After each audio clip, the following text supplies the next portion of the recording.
خیز رفته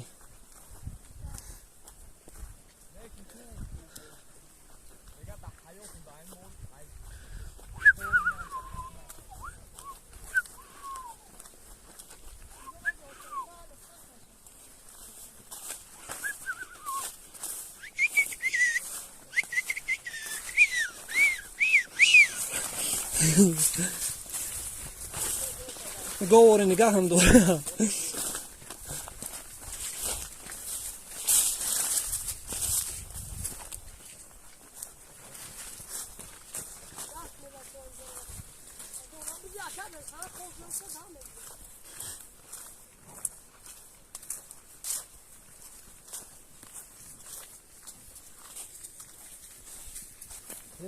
تو چند ایس رفته ایسیم کو ایس علف بو بلند شده ایس هست ساوز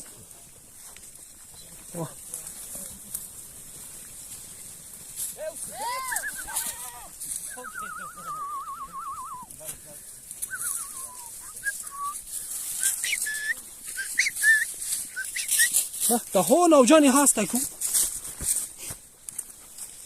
اینجا گندم ها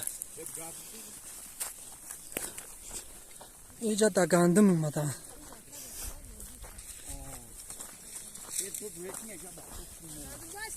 یه گندم اکیه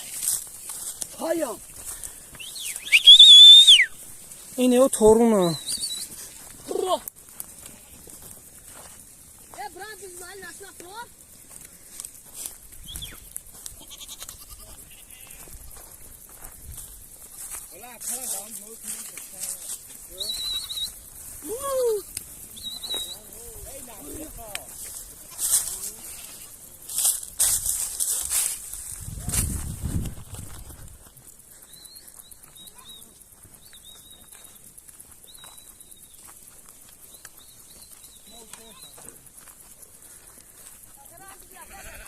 اینجا دشت سپیدو